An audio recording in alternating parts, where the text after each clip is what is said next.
बिस्मिल्लाहिर्रहमानिर्रहीम, अस्सलाम वालेकुम। मैं हूं बिलाल अहमद। उम्मीद है आप सब खैरियत से होंगे। बानी एमक्यूएम अल्ताफ हुसैन की जानिब से 37 सफ़हात पर मुश्तमिल एक खुला खत जारी किया गया है महाजिर कौम के नाम, उस पर बात करूंगा। लेकिन एक बहुत ही खतरनाक किस्म की खबर मेरे पास मौजूद है।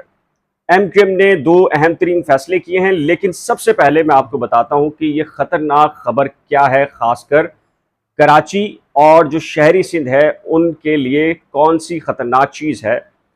जी हाँ, मेरे पास इत्तला मौजूद है और मेरे जो ज़राए हैं वो ये कह रहे हैं कि पाकिस्तान पीपल्स पार्टी ने ये तय किया है कि जो मकामी अफराद की तशरी एक कानून है डोमिसाइल जारी करने का, पीआरसी जारी करने का 1971 का। मेरी इत्तला के मुताबिक जो इस वक्त एडमिनिस्ट्रेटर कराची हैं मुर्तज़ा वहाब, वो चूंकि बैरिस्टर भी हैं और पाकिस्तान पीपल्स पार्टी की कानूनी टीम का हिस्सा भी हैं। मेरे ज़राए ये कन्फर्म कर रहे हैं कि उन्होंने एक कानूनी ड्राफ्ट तैयार किया है जिसमें मकामी की तारीफ जो कि 1971 के कानून में मौजूद थी उसको तब्दील करने जा रही है सिंध हुकूमत। क्या मतलब है इसका? आप इसको सादा बात ले रहे होंगे, यकीनी तौर पर यह सादा बात नहीं है, बहुत ही खतरनाक बात है। क्यों कर रही है पाकिस्तान पीपल्स पार्टी? तो मैं आपको बताता हूं कि जी क्यों कर रही है। आप कराची आप किसी भी कौमियत से ताल्लुक रखते हैं, आप किसी भी रंग नस्ल से ताल्लुक रखते हैं, लेकिन अगर आप कराची में पैदा हुए हैं, आपके आबा व अजदाद नहीं, कम से कम आप कराची में पैदा हुए हैं, तो ये कानून मौजूद है कि जी आप पीआरसी डोमिसाइल आपको जारी किया जा सकता है।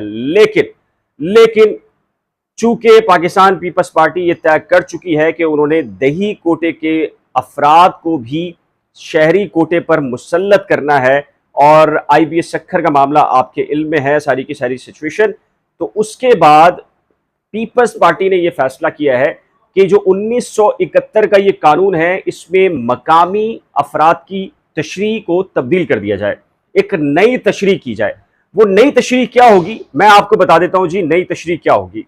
नई तशरीह के मुताबिक अगर आपके वालिद या आपकी फैमिली का कोई मेंबर कराची में भले से ना रहता हो, लेकिन नौकरी की गर्ज से आया हो और महज उसको 1 साल भी हुआ हो, यानी कि वो कराची में नौकरी की गर्ज से आया हो और भले से 1 साल ही क्यों ना हुआ हो, उस शख्स को, उस फर्द को, उसकी फैमिली को मकामी कंसीडर किया जाएगा। मैं दोबारा से बता रहा हूं आपको, यानी कि इससे पहले जो मकामी अफराद की तशरीह है 1971 के कानून के मुताबिक के डोमिसाइल और पीआरसी जारी किए जाते हैं, उस शख्स का, उसकी फैमिली मेंबर्स का कराची में पैदा होना जरूरी है। वो अफराद किसी रंग नस्ल कौमियत से ताल्लुक रखते हो लेकिन वो कराची में पैदा हुए हों, उनका डोमिसाइल जारी किया जाता है। और ये डोमिसाइल बुनियादी तौर पर सरकारी नौकरियों को देने के लिए इस्तेमाल होता है। लेकिन एक साजिश की गई है और मेरी इत्तला के मुताबिक मुझे जो ज़राए ने कन्फर्म किया है वो ये है कि पीपल्स पार्टी ये प्लान कर रही है कि बाकी बची खुची जो भी नौकरियां सरकारी जो कि शहरी सिंध या कराची के लोगों को दी जाती हैं, उनके ऊपर भी ऐसे लोगों को लाना मकसूद है जो बेसिकली बाहर के होंगे, लेकिन उनके वालिद या फैमिली मेंबर्स में से कोई भी 1 साल अगर कराची में उसने मुलाजमत की होगी तो उसको क्या करार दिया जाएगा? मकामी करार दिया जाएगा। और ये मकामी करार क्यों दिया जाएगा? ताकि उसको वो नौकरी दी जा सके, उसको भी शहरी कोटे पर कंसीडर कर दिया जाए। इससे पहले मैं आपको ये बता चुका हूं कि डिस्ट्रिक्ट ईस्ट का जो पीआरसी और डोमिसाइल का तमाम तर रिकॉर्ड है वो जला दिया गया है। इसके अलावा भी आपके कराची शहर का पीआरसी डोमिसाइल का पुराना रिकॉर्ड है वो बहुत रद्दोबदल हो चुकी है या गायब कर दिया गया है। उसके बाद अब बची खुची जो नौकरियां बची हैं उसके लिए पीपल्स पार्टी ने यह चीज करने का प्लान किया है। अच्छा जी, इसके अलावा एक अहम खबर यह है कि जो मैंने सिलेक्ट कमेटी, क्योंकि कमेटी में आया था, अभी किसी ने कहा था कि बिलाल भाई बताएं कि बल्दियाती इंतखाबात हो रहे हैं या नहीं हो रहे, और मैंने ये 15 दिन पहले कम से कम या 10 दिन पहले बताया था कि एक सिलेक्ट कमेटी है जिसमें एमक्यूएम भी है, पीपल्स पार्टी भी है, जमात इस्लामी भी है, पीटीआई भी है, टीएलपी भी है। इन सब का एक इजलास हुआ था और मैंने पूरी रुदात बताई थी, इनसाइड स्टोरी बताई थी और आपको बताया था कि बल्दियाती इंतखाबात मौखर करने पर हतमी फैसला हो गया है। और आज 10 से 15 दिन के बाद वो मेरी बात सच साबित हुई है। एक रिपोर्ट पेश की है सिंध हुकूमत ने सिंध हाई कोर्ट में और कहा है कि इस बल्दियाती इंतखाबात को मौखर कर दिया जाए। मैंने आपको बताया था बुनियादी तौर पर जो फतह हुई है ना, एमक्यूएम भले से अपनी फतह करार दे, लेकिन ये बुनियादी तौर पर पीपल्स पार्टी ने खेल गई है। पीपल्स पार्टी तमाम तर पॉलिटिकल पार्टी से खेल गई है और वो नहीं चाहती थी कि जो शहरी सिंध या कराची को बाख्तियार बनाए, इसलिए उसने तमाम तर इश्यूज को उलझा दिया और उलझाने के बाद एक सिलेक्टिव एंड बना दी और वहां पर ये डिस्कस करवा दिया कि चूंकि ओहो सुप्रीम कोर्ट का ऑर्डर है और उस ऑर्डर में हमने इसको बाख्तियार बनाना है और अब हमारे पास टाइम नहीं है, तो लिहाजा क्या किया जाए, एक काम करते हैं, इसको 3 माह के लिए मौखर कर देते हैं, 90 दिन के लिए मौखर कर देते हैं।